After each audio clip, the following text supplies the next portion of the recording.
Hello, and welcome back to Dolby Creator Talks. This is a show about how artists use technology to tell their stories, and I'm your host, Glenn Kaiser. Today, we're delving into one of the most pivotal and nerve-wracking parts of the filmmaking process, the art of pitching. It's that make or break moment where ideas come to life and hopefully begin their journey to the screen. If your pitch goes well, you might get that big star attached or a green light from the studio. But if it doesn't, well, it's back to the drawing board. So to help demystify the pitching process and offer some helpful tips for your upcoming pitches, we have our good friend and Dolby Institute Fellowship winner, Carlos López Estrada, back again with another of his outstanding satellite sessions, this one from this past April. Once again, Carlos brings together an A-list panel of guests to delve into the art of pitching and share their insights with you. We're so excited to finally bring this conversation to you thanks to our ongoing collaboration with Anti-Gravity Academy and CAPE, the Coalition of Asian Pacifics in Entertainment. So that's my pitch for this episode. Now, take it away, Carlos. As we know in the entertainment industry, pitching is a very, very crucial moment when the stories that we're trying to tell shift from being an idea in our heads to almost reality. And it's a big gateway into how our visions start to find their path towards the screen. For a lot of people, this process is very intimidating, very unnatural. For people like myself, this process is terrifying. We don't love it. So we're trying to just understand this larger than life process and trying to really break it down into all the components. We've invited 5 incredibly accomplished personalities from the film and TV world to talk a little bit to us about what all goes into pitching. And we are very, very proud to present them. Starting with Marvin Lemus. He is a director, co-creator, co-showrunner of Netflix Gentefied, adapted from his own digital series, which premiered at Sundance Film Festival. He recently finished directing his first feature film. It is for Disney Plus. It's called Alexander the Terrible, Horrible, No Good, Very Bad Road Trip. Alexander and the Terrible, Horrible, No Good, Very Bad Road Trip. Marvin, hello. Thank you for joining us. Hello, nice to be. I'm excited to be here. That's what I was going to say. And I have my technical issue with this camera. I'm going to see if I can figure it out. Marvin has 2 cameras and he's switching between them both. Oh my God. There it is. Next, we have Sadé Clacken Joseph. She is a filmmaker whose comedy Night was the first narrative film produced by Spotify via their Black Girl Magic platform. Her other credits include Ponyboy, Trap Jazz on Hulu, and Rap Shit on HBO Max. And she's awesome. Welcome. Next, we're going to welcome Jessica Virtue, who is the SVP of production at Walt Disney Pictures. She has helmed films including Hocus Pocus 2, which is an amazing movie, Cruella, which is also an amazing movie, and most recently, the live-action adaptation of The Little Mermaid, the life-changing, game-changing film that you all saw. Thank you for joining us, Jess. Honored to be here. Hello. Next, we have Francisco Cabrera-Feo, who I need to mention is the first ever repeat guest we've had. He was in our last one, and we couldn't get enough of him, so he's back. He's a Gen Z writer-director who recently finished writing a season 3 of Eugenio Derbez's Acapulco for Apple TV+. He's developing a bunch of different shows, Sony Pictures TV and ABC Signature. Other credits include Gentefied with Marvin, Gordita Chronicles, which is back for you to watch, and Blockbuster. And last but not least, we have Matt Braley, who is an animator, writer, director, producer, voice actor, oh my God, and storyboard artist. He's the creator and the showrunner of Disney's Emmy-nominated animated series Amphibia, and additional credits include Gravity Falls, Steven Universe, Mitchell's vs. the Machines, and Big City Greens. Incredible. Hey guys, really excited to be here. Even more excited to hear from my peers on this panel. So let's do it. Thank you all for showing up. Remind you that we have a Q&A function. So if you have questions that you would like me to ask our panelists towards the end of the session, please write your questions there. And I guess there's a function where you can like questions that you are particularly excited about, and it'll upvote them. So great. And please keep the chat alive. Yeah, these conversations have really taken on a whole new level since this chats became like very, very active. So please, yeah, I see you're all there, but thanks for keeping the chat alive. All right, so to start things off, we'll start with the very, very basics. And I don't want to put you on the spot, Jess, but maybe I can ask you first if that's okay. Can you, and then we'll open up to everyone else, but can you explain to our audience what is a pitch and why they exist? No, I cannot. No, I'm just kidding. Okay. A pitch is a short, splashy way of telling the basic story and premise of a film or a show. Do we know why these things exist? Why can't we just, send you an idea in an email? And why is it so important for someone to stand in front of you and give you all the goods? Beyond the fact that you always want to make sure that you are protecting your good ideas when they are in writing and you are not over submitting and sharing things that you don't want to kind of incidentally belong to people. I think it is, I'm going to give kind of a cheesy answer here, but I think it's efficiency, right? I mean, I work in the feature world too, and I will give a huge caveat right now that means that I am wildly naive to the process of television serialized pitching and making of, but I can certainly speak from the feature perspective. It is because screenplays are long and movies are long, and in order to I think make sense of everyone's time, you have to find a consolidated way to fit this in. But my more kind of cheesy spiritual answer is just that, like, at the end of the day, it's fundamentally people trying to make art together. And it is probably a little bit of an imperfect process, but it is where artist and art gets to meet a little bit of the commerce, the business, and you get to see, like, are these my people? Are we connecting? Are we vibing right now? Are you kind of picking up what I'm putting down? And that is, I think, at least what it means to me. That's beautiful. Thank you, by the way. People here appreciate the spiritual answer. Would any of you want to add anything in terms of like how you understand pitching and like any big picture thoughts of like why this thing is a thing? Sending a doc off into the ether can by no means communicate the love and affection that you have for your idea in the way that talking to another person can. So I just want to echo that sentiment that this is really about connecting with kind of your first audience with your idea. And there are lots of docs that stand on their own and are awesome and get passed around, but there will be no better advocate than you communicating, again, that excitement to somebody else. I was just going to say, I mean, just off of what Matt just said, I feel like what he just said reminds me of like the best advice I ever got in the beginning when I was learning how to pitch, that I was like, I'll just start with the advice, I guess. And it's that when you're pitching, you should be telling this story like it's like you're excited to tell your friend about this great show you just watched last night, And so when somebody told me that, it just clicked. Like I'm like, oh, I can do that because I'm just a movie nerd and I just want to talk to everybody about movies. And I'm like, got it. So I just need to do that, but with this idea that I came up with that I haven't made yet. And I think it's that if you're not excited and like pumped about it, then like why would anyone want to hop on that train with you, I guess, is kind of the sentiment of it. And I think that's probably why we do this pitching process. Yeah, I wanted to add a POV from somebody who I feel like is a little bit of an emerging writer. Like obviously I've gotten to work for a while in the last 3 years, but I do feel like maybe the audience is also maybe people that have maybe written on one show or two shows.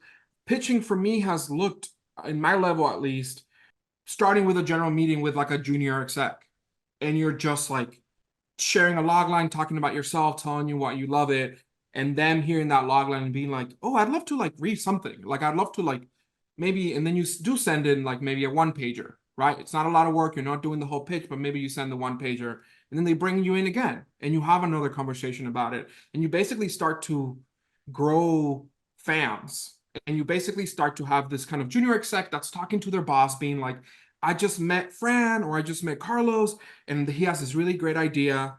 And you kind of go up that level by the time you do get to that big pitch, they're kind of already on your side. They're kind of already rooting for you. It feels like, for me, it's looked like increments and kind of condensing multiple steps. And yeah, sometimes maybe sharing a page, not the whole thing, not the whole page, but maybe a page or two about this project so they can talk to their bosses about it. Well, now that you're talking about the elements of the pitch, I'll use that segue to talk a little bit about, maybe a lot of people on the Zoom are familiar with the pitching process, but and I know that it's a general question and it really depends per project. It depends, like there's a million variables that go into this, but if you could help us understand sort of like the basic components of a pitch. And also, Jess, I'll take your lead saying like TV pitches and movie pitches are like widely different. But if you could just kind of like generalize the elements, is it talking about just the basic idea? Is it talking about execution? Is it talking about maybe potentially the team that you have involved? Like just the most generic, like good type of pitch, what ingredients should it have? Sorry, that's a very general question, but I'm sure you'll all be able to make something beautiful out of it. Sadé, can I start with you? Yeah. Yeah. So as you were saying, different pitches for different things. So the way I pitch for TV as a writer is different. How I pitch for TV as a director is different. How I pitch for films I've written versus films that I'm being brought on to be considered as a work for hire, and also completely different. The commercial world is a completely different pitch world. So, but I think the kind of unifying factors would be kind of like personal statement or weigh in, like your connection to the story, a general overview, kind of log line synopsis of the project, format, length, that kind of stuff, genre, your characters, your character descriptions, your character arcs, how you see the characters. You might pitch certain actors, by certain comps, and then yeah, whether it's TV or film, just going into kind of the bones of the pilot and the arcs of the characters and the arcs of the season. Same with film, maybe like you kind of touch on the 3 acts. And then again, if I'm directing as well, if it's a director's pitch, going into like the tone and the feel and the cinematography and the look, and kind of like my vision on a script, like how I might envision like picking a scene or two in the pilot to really like showcase how I would approach it from a directorial standpoint, something like that. And then I like to give like a little thank you and a little like summation and like this is me, by the way, like a little like, some people don't do this, but I put like a little flavor at the end, like here's my bio, my website, here's my picture, like this is me, this is a face to that's on the physical document. But am I missing anything, guys? I feel like I kind of Does that feel comprehensive enough? through that, but that's like the general idea.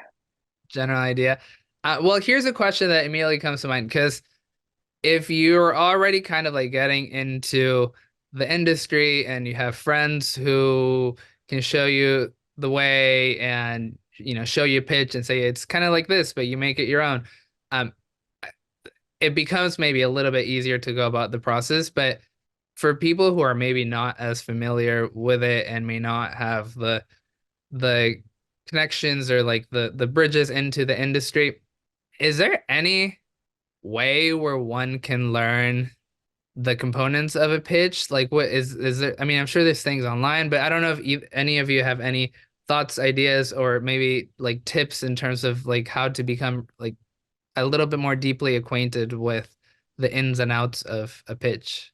I mean, I could think of just like a few things, and I've seen questions about like where to get like info like that. I mean, I don't know if this is like what you're asking, but the first things that came to mind for me are, I feel like people don't know that the WGA library is open to the public. And you can go in there, you can't leave with anything, but you can make copies and stuff, and you can see pitches and pitch pages and scripts and outlines and all of this stuff, like from every show and movie made like ever. It's just like in this library, you can go in there and make copies of all that. Like you can sit there and just study it. And so I think that's one thing that I remember hearing in film school early on, that like I just loved. And I'm like, oh, great. And I've been able to like, access a few things like when I wanted to see like, oh, like I wonder if that's in the library and you can go check it out there. And then the other thing, I am huge on just learning, like constantly learning. I feel like I'm just like a what's the word? Like an eternal student. And I love Masterclass. You guys, like masterclass.com is my shit. Like I love it so much. And there's so many great filmmakers, and some are like not as great as others, but they're awesome. And I highly recommend. It's so worth the money. Like it's so worth the money. And not just. And here's the other thing about it. Like some of my favorite master classes aren't even about film specifically. Like the negotiator one, the FBI profile. Like, I'm like, yes, like give this all to me. I want all the mind hacks and that I need to be using in a conversation and in a pitch, so that I know how to like plant images and be able to get this feeling across to somebody's head, or to be able to like steer away from, I don't think they're getting it and I'm losing them, and trying to get them back in it. And like all of that stuff is just kind of, I think that you got to learn it from everywhere. And one of the other big things that really helped me was that right after college, I did improv, and I did improv and sketch comedy for years, and getting on stage with no script and just winging it, like, and having to sit through it and do, like, I did so many nights where like I'm on stage for 20 minutes without a single laugh, like not a single one. And it's like cringy, painful nights. And when you live through that, which is like most people's worst nightmare, and you live through it, you're like, oh, I didn't die. I'm still here. And I got to pay rent tomorrow. So like, let me just go do it again and figure this out so I make sure I'm getting laughs and how to tell the story. So that gave me like a lot, so that I could go into a room cold with people I don't know and be like, I need to tell you a cool story and let me just perform this thing for you. So those are like my kind of random tips. I hope answers that.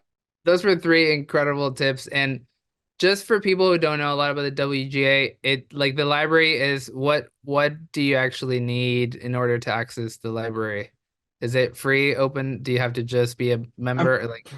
No, I'm pretty sure it's open to the public. You can go in. It's the library in LA, and you can ask them and access, whatever scripts or outlines for whatever you're interested in, and they'll let you look at it.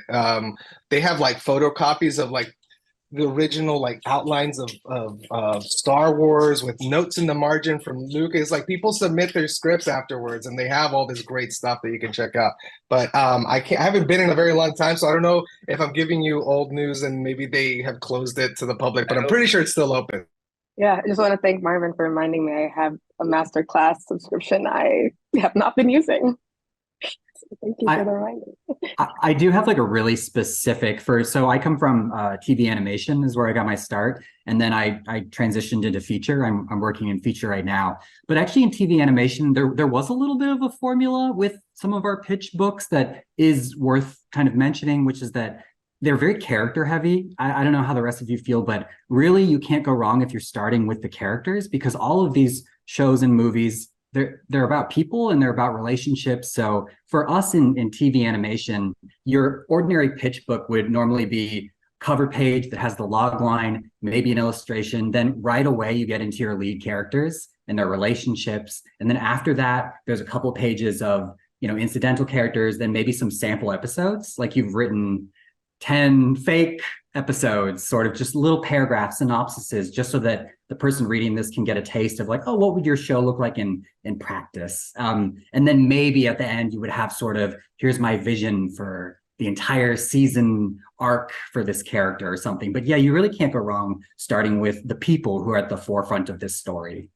And Marvin, you were talking a second ago about taking a stand-up in order to become, or maybe not even consciously drawing the parallel, but eventually that leading to you becoming a better performer. And Jess, if you don't mind, I would love to ask you, in addition to, a great idea and a well-structured pitch, personality-wise, what does a good pitch feel like?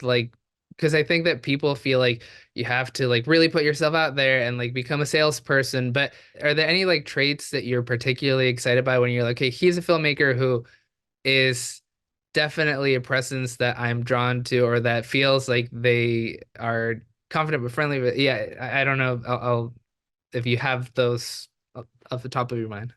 Yeah. I think there is a really interesting je ne sais quoi component to it that is very like, yes, it's great ideas. Yes, it's structure.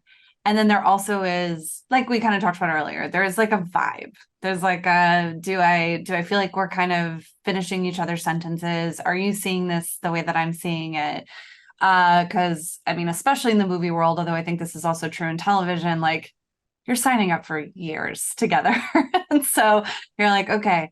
And look, I also think this might even be a little apropos of the previous conversation. But like I also think it's like, so I'm always really interested, like, I try to do my homework before I sit down with somebody.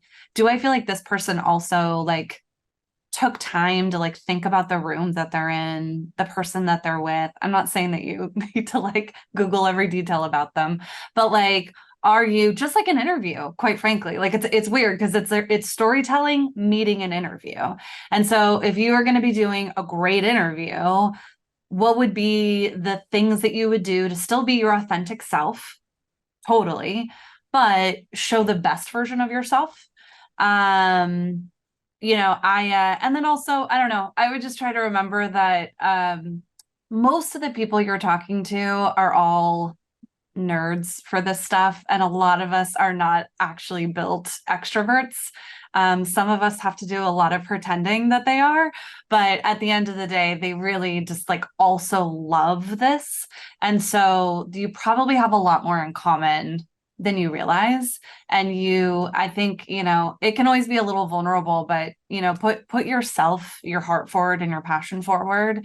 I don't know. Yeah. No, that is beautiful. And maybe I'll pass it to the other side, to you who are all pitching.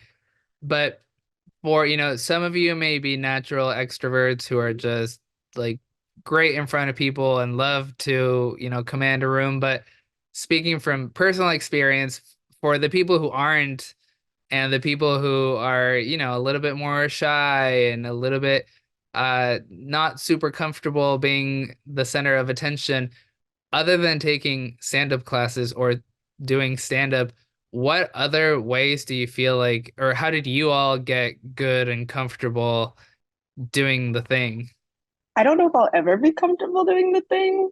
I don't know of anyone who could confidently say that, but I think I like present extrovert, and maybe I am. But I think anyone, once you get like a mic in front of you, or if you're thrown in front of a room with like Issa Rae or someone who you're like fans of, and like something that you really want, you choke and you get so nervous and scared. And I suffer from anxiety as well. So I think for me, preparation is key. Like pitching to my assistant and to my colleagues and to my managers or to my friends, to anyone who like doesn't even care about film or just will sit down and like let me just practice the pitch helps. So preparation is key, and just being sure to take a breath. But like once I think you're extremely prepared for something, that's where a lot of the nerves come from. When you enter into something that you're unsure of, but also like know who you're pitching to. Ask your team who's going to be in the room again. Do your homework of who's going to be in the room. Once you feel like, okay, these people are human, like you go on their LinkedIn, their Instagram, like you kind of just acquaint yourself and get at ease with that. Rehearse your pitch, practice the pitch. It's like lines of a script. But I think, again, once you're just coming in with that confidence from the jump, and just showing up as yourself, not like trying to be someone else, like Jessica was saying, I think you feel that in the room. And just always kind of take a breath, remember to breathe. It's not like we're not saving the world. I mean, maybe we are, with our art is saving the world, but like in that moment, it's not a life or death situation. Let's see. I record myself a lot. I don't even have to look at myself while I'm recording it, but I record myself. Like I get my little photo booth, I start recording video, and then I hide away the thing so I don't actually see my face. And then I'm just like keying with the camera, trying to tell you this really funny story and fun story. And then I watch it back and I find myself bored at myself and being like, okay, move that. Sometimes, and this is just so you get a little bit into my brain, I grab this video and I put it in some type of video editor and I start cutting out the boring stuff. Or I start editing myself on video versus on text. again, this is what works for me. It's not gonna work for everybody, but like I realized that like, oh, actually, don't go your personal story here. Do the log line first and then personal story. And I literally just move it and then I play it. And I'm like, oh, that is better. Like I have done that for myself just because that's how my brain works. But also I had this writer, Felicia Pride. She's incredible. And she, spoke to me and was like, have a blast. Like as long as you're having fun, like make it like you have fun. They can like it or not. It's not your problem, actually. It's a little bit of like, oh my God, this is like the most fun story. And like as long as you're having fun, I think it'll translate. I think it'll translate to the others because I have also been the one that's like reading a document and it's just like deeply stilted, and that almost never works. So yeah, those are my two thoughts. This is near and dear to me because like all like artists are very introverted. You know what I mean? It takes a lot to like pull us out and like put on a show. And I agree so much with what all of you have been saying, Marvin. When you talk about improv and bombing, like, I mean, that's what pitching really is. And it's about, and Jessica, when you talk about vibes, there's so much in a pitch that is about reading the person across from you or the people across from you. And I guess just kind of like a little tip, something that really helped me. Well, first of all, you have to do a few pitches. And like, I totally bombed like my first couple of pitches, and that's okay. Like you need to do something to get good at it and to be comfortable with it. But something I found that's really easy, or not easy, if you can tell that the other person is losing interest, you can speed up a little bit. And if you can tell that they're very interested, you can actually slow down. So it's this really kind of push and pull of like, if you start with your log line and you're like, for example, for me, you were like, I've got these 3 human girls and they're stuck in this medieval, crunchy Lord of the Rings world of frog people. And they're like, yeah, go on. Then you can kind of slow it down and go at your own pace because you've already got kind of like a hook in them. But if you can tell they're like, oh, okay, it's like a medieval show. All right, sure. You can kind of pick up the pace. So it really is like kind of a back and forth with this other person. And I agree 100% Sadé that it's like, you're not becoming a different person when you pitch, but it is a little bit of an out of body experience, right? Where you find the version of yourself that is a little bit more of like, I'm the version of myself that's communicating excitement and I'm going to light up the room. But I've also seen like really great pitches from people who were, no joke, deadpan. You know what I mean? They spoke in a very deadpan way. They didn't have a ton of energy, but it was mostly about pacing them.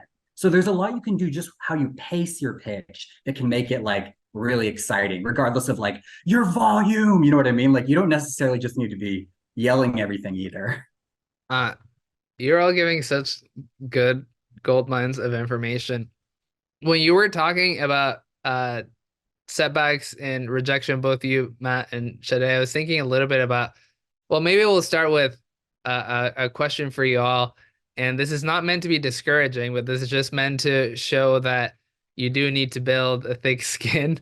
Can you give me like a quick either ratio or percent of how many pitches to successes do you feel like you have? And I guess for you also, just in terms of like how many you hear versus how many move forward. And I imagine the numbers are going to be scary, but there's a follow-up that will show some hope. I like that we're all doing the math in our head. I know. I'm like, and I'm trying to figure out. Wait, is it 1 to 4? It's like 25%, maybe. I'll say 25%. 25% make it. Okay. I mean, I haven't pitched that much, but I have maybe like 20. 20 for Marvin. Okay. Is that more or less than the majority? I will say for me, it's way, way, way less, and it's more like 5%. I tell everyone that for Amphibia was my 3rd pitch to Disney, and the first 2, they went so bad. Like, so even though like it sounds like 1 in 3, it felt like, in fact, actually, this is a little bit of like too much information, but for the 3rd pitch, I actually started pitching it to other studios because after those first 2 bombed, I was like, it's time for a new audience. You know what I mean? For TV, it's hard to say. It's hard to say. But and then again, for directing and writing, but maybe like directing, maybe 50-50 in like the TV side. But for like on the commercial side, like 20, yeah, maybe 20%. In addition to all of them, like adding them all together, it is maybe like a 15%, 20%. But some projects are like deeply undeniable, I feel, and people are just down, not that they're deeply undeniable, but I go to the right people that want exactly that, and then it's very smooth. And sometimes I'm like actively know that I'm maybe pitching to the wrong, like there's like, we're just seeing if they like it, but we already kind of feel the no coming. So it just depends. It is very project by project, but I think even like pitching like OWAs, like open writing assignments, like you start doing those, I feel like it becomes a muscle. You're just like throwing your hat in the ring. Yeah, maybe I'll have a take on the Monopoly movie. Not that. Okay, great. Bye. Like you just kind of like, it starts to be sweat off your shoulder a little bit, but it depends. When it's your personal thing, it does feel like life or death. When it's an OWA, in my opinion, you're already like thinking like, it's not gonna be me. Like I'll just tell them a really fun story, but it's not gonna be me. So yeah. Maybe at the end of the session, you can pitch us your take on the Monopoly movie. Jess, how about you, ratio-wise? Oof. Okay, again, with the big asterisk that I work in a feature film studio, I probably hear like an original idea or like a new, we'll call it like a new project pitch once a week. And I think 52 weeks in a year, maybe I'm onboarding 2 in a year. Now, as Francisco mentioned, there's other things like open writing assignments, open directing assignments. Those are opportunities that exist because of pre-existing development. Many creative executives like myself have a slate of projects, and mine totals up to about 30 projects. At any given moment, the life cycle of any one of those projects is regularly gonna maybe need some work on it. So to service those open writing assignments, those open directing assignments, I think that's also anywhere from 1 to 2 times a week. And those averages are higher because those are projects that already exist, we're invested in, and I've fought the good fight on sort of conceptually, at least internally. And so, they kind of can keep going. So those are higher, but I think that's, but and again, with the caveat that I work at a pretty specific place, and it's not as robust as others, but it's hard to do. So even, the 20%, 10% that we're talking about, 5%, like it's a beautiful miracle that it happens. And, not to get too touchy-feely here, but I do think I think you also have to keep in mind, like, there are so many other factors that are outside of your control. Like, I might walk out of a staff meeting and in a way that nobody knows about, I know that there's a new mandate for the studio, or maybe this other thing didn't work, or maybe we've got too much of a thing, or it just maybe wasn't the right chemistry. But that's all that stuff, like, that's ultimately out of your control, right? And these things make you sharper, they make you more nimble. I think, Carlos, you use the word thick skin, but not every pass. In fact, many times the pass is not because the idea or you were bad. Like, that's not and I can certainly attest to the amount of times I have more often than not had to pass on things that I'm like, I actually really like this person and I like these people or this project. I just also have a responsibility to say yes to things that I think can get made or converted, whether in this moment or down the road. I'll shut up. That's great life advice in general, to not take things too personally, as impossible as it may be. Well, I'll pass it to the other side of the room. Now, this is not about sides. I'll pass it to we're all on the same side, but for the people who are pitching, how do you handle rejection and heartbreak, which unfortunately is a very, very common state to exist in as a creative in this industry. One of the pieces of advice that we would get in improv when you would have a bad show was that you're only allowed to feel bad for as long as however the show was. And so, like, if you were on stage for 20 minutes and had a bad show, then you can only feel, but you know, you got to let it go and just like you can give yourself 20 minutes to feel bad about it, and then you got to move on. Like, which is hard, but it really made sense because it's like otherwise I'm torturing myself for days over something that took 20 minutes of my day of my life, you know? And it's like you got to kind of balance this out because there is you got to pick yourself back up and just get back to work. And it's like, you know, that one bad experience is like or feeling the rejection or you know, I guess that's how I have applied that method a lot, and it's worked for me very well. Maybe, you know, it speaks to how I can compartmentalize things very well, for better or for worse. So that's one of my gifts. But I think that I got that because before doing TV, I was doing YouTube and short form content where I was like shooting every single week. Like we were making so much so fast in like those early days. I mean, still, but like we were making so much so fast that like I couldn't dwell on whether that last thing did well or not because I had to think about the next thing that I was like, I'm shooting this weekend. I got to worry about that. I can't think about that last one.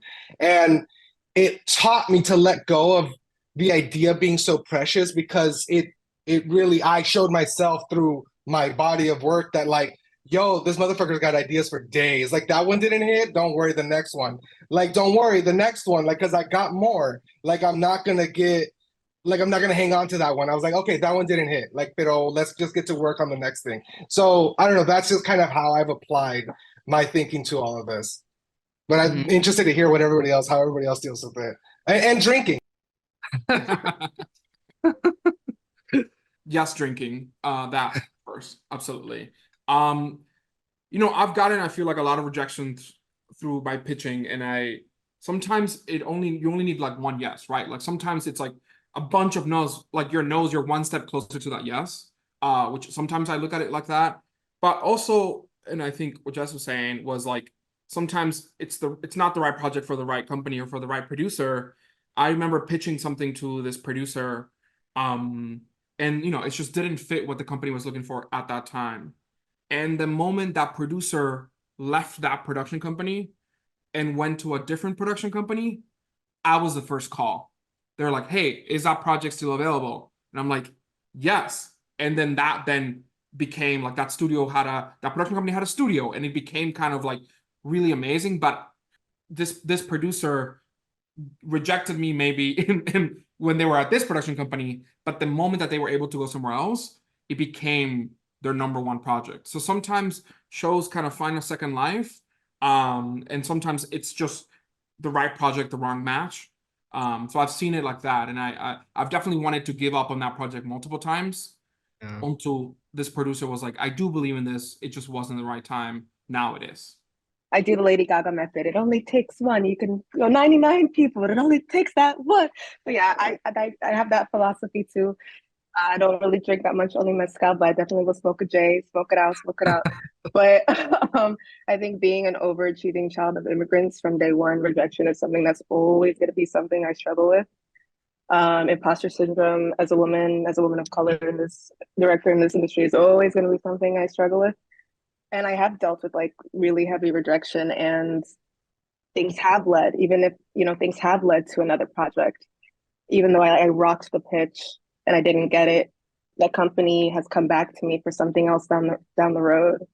I got rejected for one project with Issa before even Rapture. Then Rapture came along, and I had even gotten rejected actually on my first pitch for that. And I did, you know, it was hard for me, and I cried for days. Some of these things are not just 20 minutes you spend on. Some of these you spend weeks preparing, months preparing for a pitch, and so yeah, that means weeks and months of that grief. But you pick yourself back up, lean into. I like to ask if you can, like, was there any feedback? Is there anything I could have done better, so it can bring it on to the next pitch.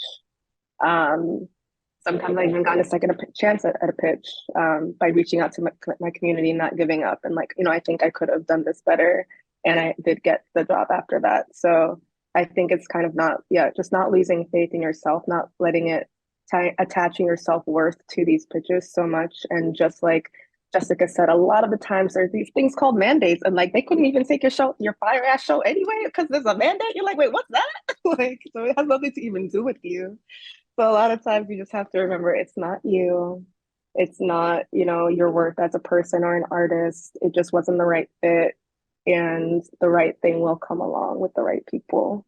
I love what everybody's saying. I saw someone in the chat say that rejection is redirection. And that's basically my entire philosophy summed up really nicely, which is that, every rejection, my whole career actually was pivots and redirections. For example, out of school, all I wanted to do was work at Pixar. That was like my number one dream. And I never thought of myself as a director. I never thought of myself as anything more than like, I wanted to be a cog. I wanted to be like the best damn cog. You know what I mean? But I'll be completely honest. I applied and was rejected like 6 times from Pixar. And the 6th time, actually, I didn't even apply. They sent me a rejection email anyway, which like really stung. I just must have been stuck in the system. But I remember being like, I didn't even apply this year, you guys. Like, why are you doing this to me? But yeah, other things to add are just that like no project is ever dead. It's just on the shelf. You know what I mean? You can always take it off, pitch it again. I'm sure, I don't know if you've all heard the story of Phineas and Ferb. It's a wildly successful show, and it was rejected and put in the freezer for like 4 years or something before it was resurrected. So don't think of projects as dead. They can always be brought back, and as long as you like have enthusiasm for them. But yeah, just the last thing I'll say is like, it's funny. Like a lot of what's happening to you, like it's morbidly funny. And I'll give like a really good example. Like when you bomb and you bomb hard, like that's a funny story, man. Or you get a harsh note. That's funny, dude. Like some of these quotes, they like rattle around in my head. I'll give you one, which is that, and this is something we're not talking about today, which is that like, even after a successful pitch, baby, you got development ahead of you. And that's like a whole other like kettle of fish. But like basically after Amphibia had been optioned and we went through the whole process and we made a pilot and it got focus tested and we did animation and we did all this stuff, we got the focus test results and they were kind of like, okay, which is sort of the worst thing that can happen because the studio's like, I don't know, yes, no, I can't really decide. And I remember my head exec, this is my head exec. He sits me down and he says, everyone likes, the idea of a girl in a frog world. They just don't like what you've done with it. And like it was so it was so funny to me because I was like, I will never forget that because like, what can you say to hurt me after that? You know what I mean? Like this stuff is great because it's hilarious in retrospect. It's just like that's the stuff that gives you a lot of character and like gives you great, passion for later when you're like, well, we ended up making 3 seasons of this show. You know what I mean? And it did really well. So like, I don't know. It's very funny, right? Wow. I'm sorry for that. Not that you're all expected to fix all the issues in our industry, but just some ideas for people who may not. They're like, okay, pitching, it's cool, it's interesting, but how do I even get to pitch ideas? Like what? I don't really have reps, and again, I'm not necessarily that you're gonna have all the solutions for all the things that are hard to do in this industry, but just some thoughts or tips or like maybe start here and that'll lead to something. And maybe if it's cool, I'll start with you, Francisco, because I know that the way you got your first job with Marvin was very unconventional and wonderful story. Yeah, honestly, my first 2 jobs kind of came from relationships that I built on Twitter. I had maybe met Marvin once at an event, and we connected on Twitter, and we just kind of kept up for years as I was still in college, and he was kind of offering me advice. It's weird because he's right here, so I'm telling him this. And then that became a relationship that I built, but it came from Twitter. It came from me. Even if I think about Gordita Chronicles, my first kind of official staff job, because I got to write on Gentefied because I was an assistant, and they were amazing bosses who gave me a script. It changed my life, and I always thank them, even though he's here. On Gordita Chronicles, I tweeted out a joke. I just kept tweeting out jokes on Twitter. Twitter does not work this way anymore, but maybe TikTok does. Maybe something else does. But I tweeted out a bunch of jokes. I used to do that all the time. And this person was like, hey, you're funny. Do you have a script? And I was like, yeah, I do. And I had the script, which I think is a bigger lesson there is having the script. and they read it and they were like, oh, amazing, they loved it. 6 months later, that person then became the showrunner of Gordita Chronicles. And they hired me on that show. So there are a million ways in. I would say, like, if you maybe haven't written on a show, but that doesn't mean I got to pitch there. Like, now I start to pitch, right? I feel like, in my opinion, if you're still trying to break in and maybe you haven't gotten to write on a show, or maybe you don't have reps yet, it may be hard to get to kind of pitch in front of these bigger execs. But sometimes a short film is your pitch, right? And I know we kind of roll our eyes of like, oh, those don't work anymore. But like this last week was like Chunga Girls, which started as an online kind of short film comedy sketch stuff, is now at CBS. Or even just now, there's this short film that just sold to TriStar based on a short film. This film that sold to TriStar based on a short film by this kid called Wesley Wang. And it was just like a 10-minute short film on YouTube. So those are still happening.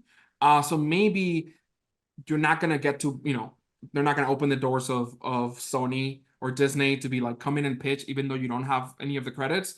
But Jess is going to open the doors of Disney for everyone. yes, please. But you might not need to build that resume or build that background with an amazing short film or a web series or a great script. That's what I'll say. Okay, I'm gonna go through some quick personal questions, and then we're gonna move on to our Q&As. We'll start with you, Jess. Just quick observation, if you've seen any trends in people that have been pitching to you, whether there's like just something that over the last 6 months, since we came back from the strikes, you're like, there's actually lots of this going on, whether it's positive or negative.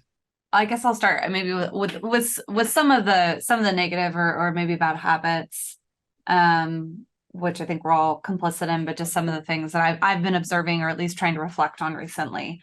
This one might not be a very popular thing to say, but I'll say it. I think post-COVID, there's been a real reliance on Zoom. No offense to this beautiful, but I think you're talking about people, you're talking about art. I have still yet to really find a perfect replacement for the energy of just being in the person in the room with someone.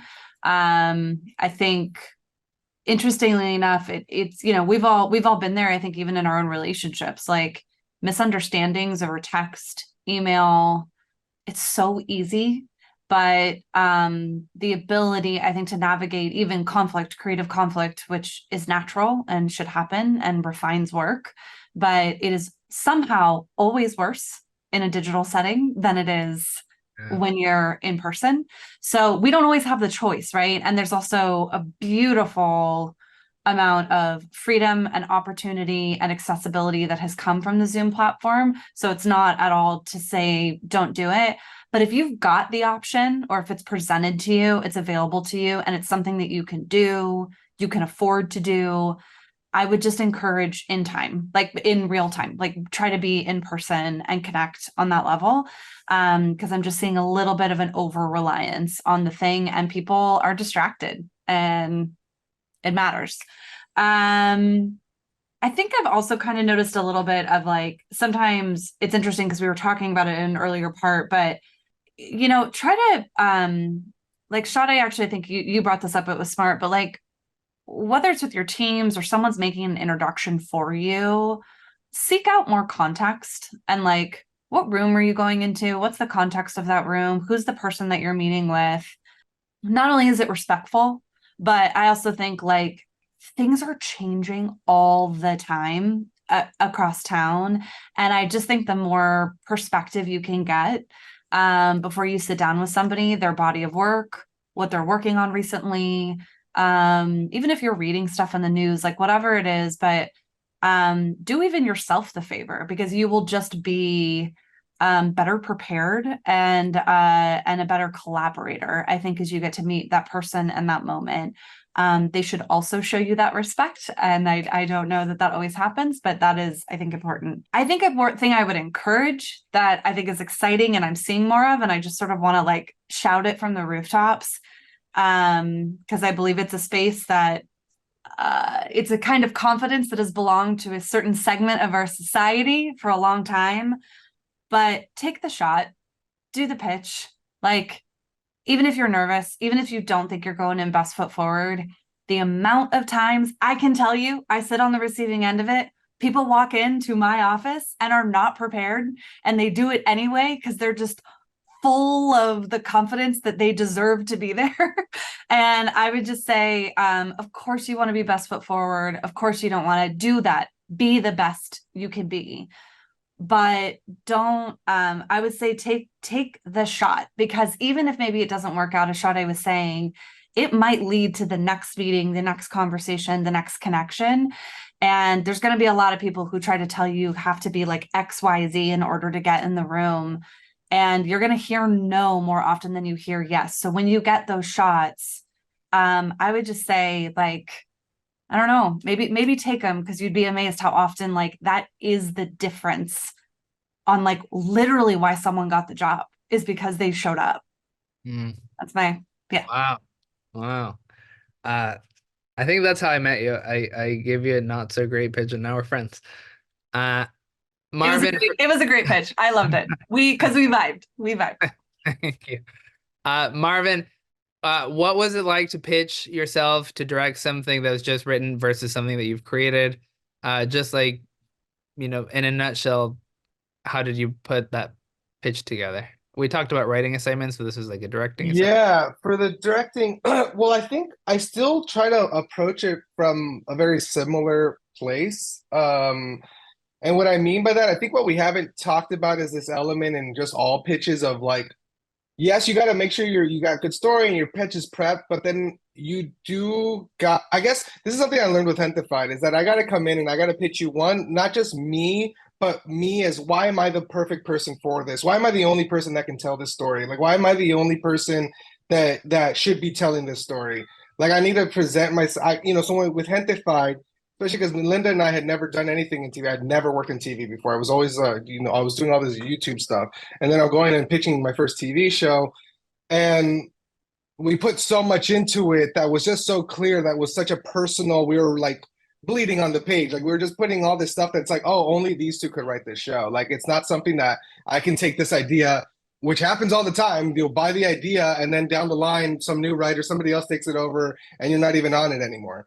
And so it's like being able to like infuse this thing with DNA that feels like, oh, this is personal. This is like close to it. And so even with like directing something that has already been written, the reason I'm pitching for it is because I'm connecting to it on some level. Like, if I'm going to go pitch for this project, like with the film that I just did for Disney, I'm like, this is going to take over my life for a few years. So like, I need to make sure that like, and there's going to, and being in production and actually making sure, like, there's going to be a lot of hard days. And so I need to make sure that like, my heart's gonna be in it, and like I'm gonna have this thing, this like my little guiding light, my little, what did we call him in the room, Fran? On my light post, my lighthouse. What was it? Lighthouse, yeah. Lighthouse. Was that lighthouse, that light that's gonna keep me going in the dark when I'm really like ready to call it quits, And so like I think I do a lot of work to dig that out and excavate it and figure out like, okay, so what's my connection to the story, and like how do I imprint this with my own DNA? And as a director, especially, like I get to come in and be like, this story, the script is great. Here's how here's what I want to infuse into it, and here's the tweaks that I would make to get to that, and to be able to kind of let that spirit come through in the storytelling. So that's I think that answers the question, I hope. Yeah. Sadé, I'll go over to you. And you've done projects of every size, from like very indie ones to working under major studios. Do you see any difference in like what it's like to present your ideas to sort of like a warm and small and cozy indie vibe versus when you're like going into these like big rooms? Honestly, no. I think in both situations, you still have to come with your best foot forward. You still are pitching a vision, and you still have to win people over who are human beings. So I haven't seen much of a difference. Maybe just like, obviously just fewer people, it's a little bit more comfortable, but I still came through just as hard with the pitch and the preparation. And I think it's just more with the bigger studios, you just have to pitch multiple times. You have to be ready to like do that thing a few times. Whereas with the indie project, it's like one and done. So yay, we can move on now. But it's like for the bigger studios, it's like gear yourself up again, like rehearse again. Just know it's more of a longer process. That's pretty much the only difference. Matt, and yours specifically have had a lot of success in animation. Like, in addition to the story, how much are like the visuals a part of your presentations?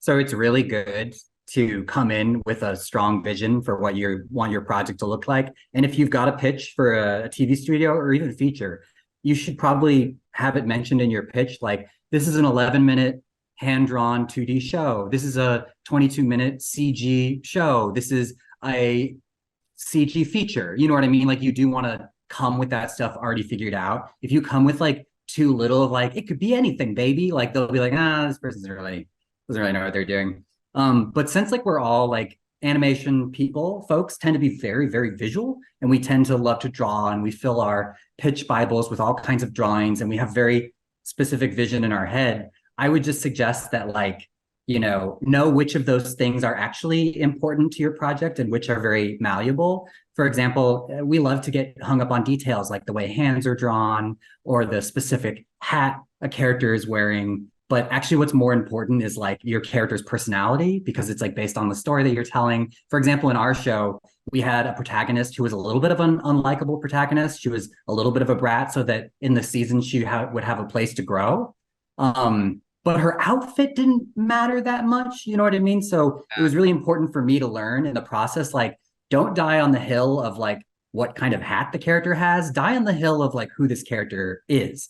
So I would just say, don't get too distracted with falling in love with the visuals, because so many people are going to come on and contribute and make it better. You know what I mean? Like, and that's a tough thing for artists, because we want to do everything ourselves. Yeah.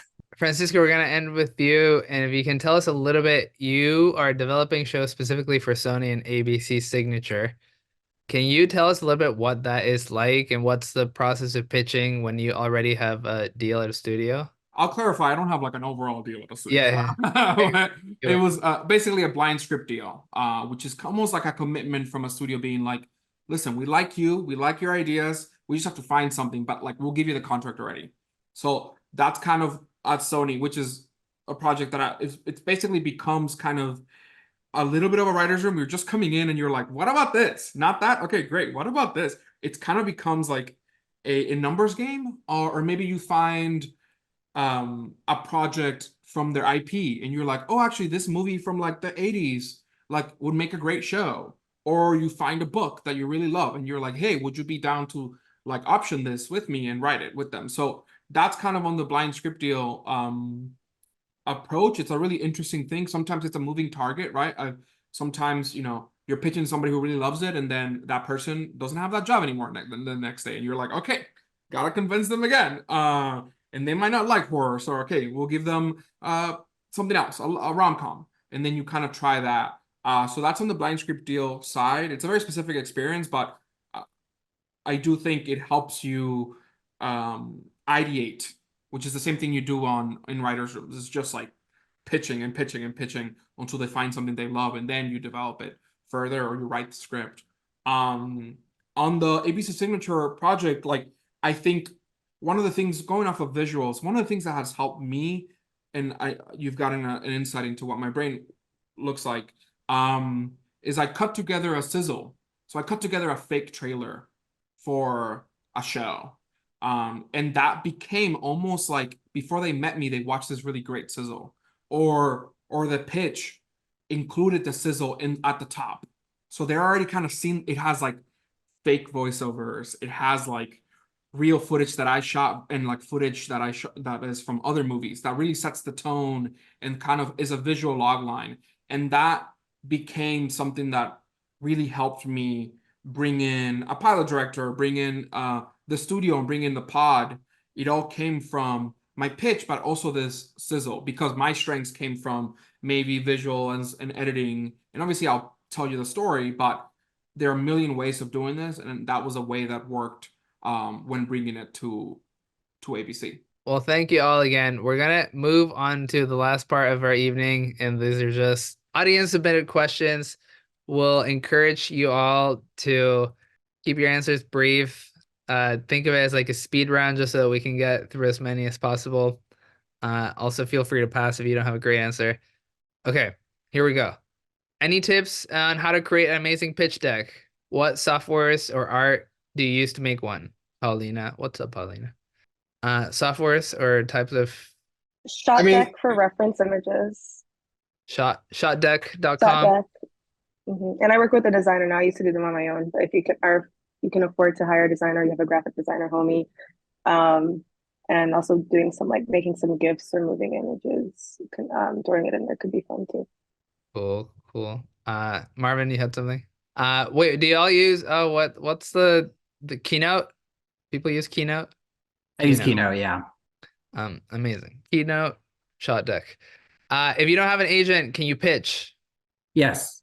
To me, it is harder just because I feel like it's worth explaining, but to a studio executive, it is actually harder. There's kind of legalese and a process for taking stuff that it sounds a little harsh, but it's like unsolicited. And so it's anyway, not impossible, but I do want to clarify, like, I think producers, other folks, independent financiers, but if you feel like you're running into a wall at some of the more like traditional places, again, to a certain degree, I also wouldn't even take that personally. There's like literally usually sort of like operating procedure that requires like agent, manager, or some sort of like history, personal relationship to make that happen. And the good news is, like, in a weird way, it's actually a good way to protect your ideas. But it is just so you know, there can be a little bit of a distinguishment there. So maybe pitching to like a production company or a producer who, like a producing entity that does have an agency or an agent that can protect you and your IP then. Quick advice on how to pitch to literary agents / managers. Cold email them. Find them at film festivals. I was gonna say, yeah, film festivals, but also make shit. Like coming from my background, it just, especially now, you see your camera's just so freaking good on your phone now. Like, just make stuff, and like people like to watch stuff. It's so much easier for somebody to squeeze in watching a 2-minute video versus reading your 30-minute, 30-page or 60-page script. Like, make shit so that people, like, oh, like, I'm intrigued and I want to know more, and that leads to the next thing. That's my advice. Yeah, I always when I was trying to break in, I always got like, oh, they'll come to you, and I like would roll my eyes out and be pissed about that advice. But then they did. It truly was that. It truly was like going to festivals, submitting to festivals. There's like some screenplay places that are good. Most of them are not, but there's some good like screenplay programs and fellowships that will connect you with agents that I think could be helpful. Come to our quarterly Anti-Gravity Academy community night and meet all your future collaborators. What is the ideal length for a pitch? In the feature space, typically you block out an hour of your time, but it should be around 30 minutes so that there's like enough time to do, as Matt says, like if you're reading the room or somebody creates a dialogue even while you're in the middle of pitching, you've got the air to kind of have that conversation and meet that moment. Inevitably, there's usually questions and conversation afterwards. So I would say try to keep it to 30. It'll be a little fluid. Beautiful. For TV, it's usually like 15 to 18 minutes. Keep it short. What is a protocol for reaching out to people like you all? There is no protocol. Find the emails. DM. My assistant. DM. Instagram. Come to the community events. Come to the community events. We tagged every person here on Instagram, so flood their inboxes. No, I'm just kidding. Don't do that. How do you treat more casual pitching? For example, in a situation where you meet someone at an event and they ask to hear about what you're writing, like a casual elevator pitch. How do you? Yes. What was the question? How do you treat, like, just advice, thoughts on casual pitching versus sort of like a formal, like, let's set a meeting and how do you talk about your ideas? Elevator pitch. This is the art of the log line, kind of. So if you're at a mixer and this will happen, everyone's going to ask you, what are you working on? And you say you need to give them the log line of your pitch. So whatever it is, like right now it's Sony, I'm making kind of like a Thai Wizard of Oz. So if I was at a party with someone and they were like, "Wait, hey, you, it's Sony, what are you working on?" I'm like, "Oh, it's kind of this fun reinterpretation of Wizard of Oz through the lens of Thai culture." And that's it for now. And then you can see on their face if they're like, "I love that. Tell me more." Or, if you don't want to tell them more, that's fine too. But these are the kind of like, you need to find the log line, that little hook for your project that lets them know what it is without like, they don't want to really be there with you as you explain like 30 minutes of content. Amazing. Yeah, just keep it really, really short, relatable. You can have a comp in there, but yeah, just concise. People are asking. Cut. People are asking for your Monopoly pitch, Francisco. Is there anything that you did when you first started that you very clearly don't do anymore? You're like, oh my God, I used to blank. Take it personally. Good. Yeah, I was gonna say that. My mouth used to get really, really dry before every pitch, and I couldn't even speak. And Now you have a bottle of water within hands reach. now it's fine. You got that That's how you Starbucks like speak. giant like leader. Okay, let me try to get one or two more. Also, a pump-up playlist. A pump-up playlist before a pitch. That's the best advice. Really kind of gotten me like in the field. Yeah. That's great advice. Do you normally pitch multiple projects in one session? I say probably not, right? Should not. I have before though. Sometimes you will get like, for example, I wrote a graphic novel and the publisher actually was like, "Let's hear some pitches," and I had 3, and we did kind of just went through all 3 of them, and there was one that the publisher really liked. So I do think sometimes you will have an opportunity to pitch a variety, but yeah, generally not. Amazing. Like if you're in a general and they're like, "What are some of the things you're working on?" Then you do it, but it's not like a planned formal whole pitch thing. Thank you all. If there's any closing stories or anecdotes or like that time at that pitch is the most amazing or the most embarrassing or the most thrilling thing that's happened to me, only if you have them, please share them with us before we leave. I can go first. I had a good one, a positive one, which is that in my final pitch for the Amphibia pilot, I bought like off Amazon like 800 plastic colored frogs, like just like the kind of wishing well cheap toy kind. And at the end of the pitch, I just got up and like threw them on a table because I don't know how else to put this. Marvin, you put it best that like so much of this and Jessica, like, it's about vibes, it's about energy, it's about excitement, and it's about like kind of selling yourself as an entertainer a little bit. So anyway, I have a good memory of that. That's beautiful. 800 is a lot. Someone had to clean those, Matt. It was me, so. Okay, great. Anyone else with any epic, memorable, life-changing pitch stories?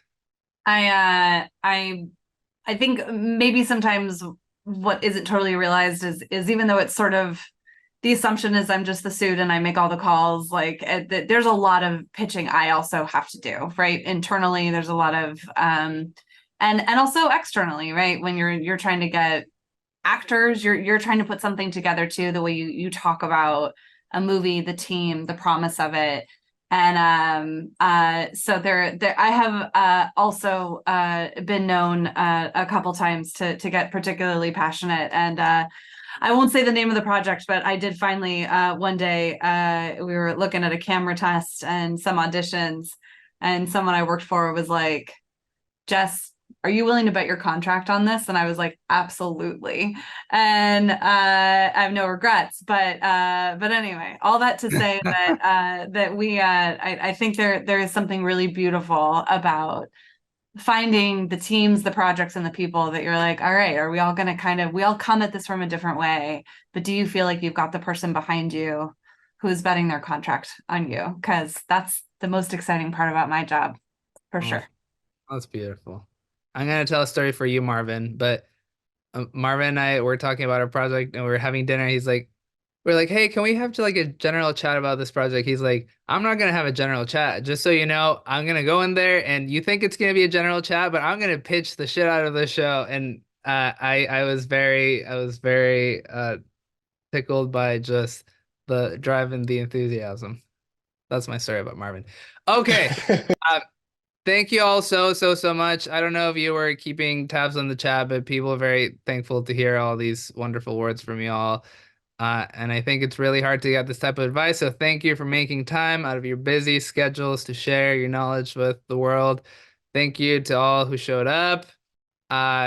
You're all great, and we very, very much appreciate you taking time from your Wednesday night. Thank you all. Thank you all. Thank you all. Thank you so much, Carlos. Also, I saw someone asked if I mentor emerging directors. I do shadowing on most all my directing jobs, so I leave room for a shadow. So please DM me if you're interested in. Hit her up on Instagram. I love it. Thank you guys so much. I'm gonna throw out that I did like a 2-hour live that's saved on my Instagram, where I talked about my entire how the hell I did everything and answered a lot of questions. So if you are interested, I called it a coffee with Marvin, where I had coffee during the pandemic and we recorded it. So it's out there on the gram. Amazing. But thank you guys. Oh, Appreciate it. can I tell everybody to watch Acapulco? Our show just Yeah, came out yeah. today on Apple TV. Plug Yeah. all your stuff. Where? Just came out today on Apple TV, season 3. You can watch it all. You wrote on it? Yeah, I wrote on season 3, yes, which I'm very proud of. So Amazing. go check it out. Comes out weekly.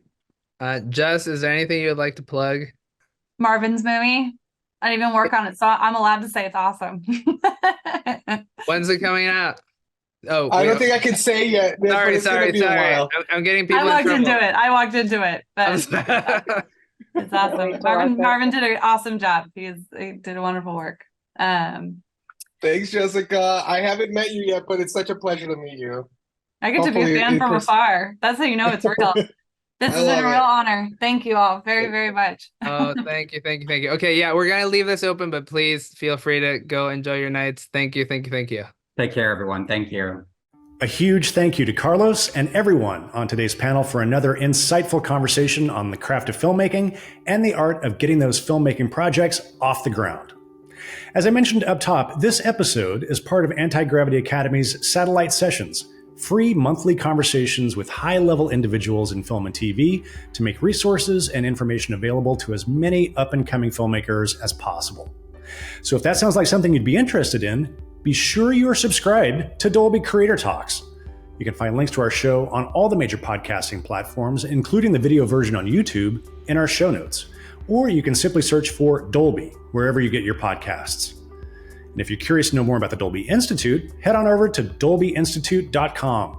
There you'll find information about all of our programs, subscribe to our mailing list, and access the entire library of episodes of this podcast, including all the other satellite sessions that Carlos has already released. Once again, these are brought to you in partnership with Anti-Gravity Academy and CAPE, the Coalition of Asian Pacifics in Entertainment. If you'd like to learn more about those organizations, you can find information in our show notes as always. Until next time, this is Dolby Creator Talks. I'm your host, Glenn Kaiser. Our producer and editor is Michael Coleman. Our executive producers are Amanda Schneider and Jack Ferry, with additional editing by Matt Nixon. And our production coordinator is Karen Marroquin. Thank you for joining us.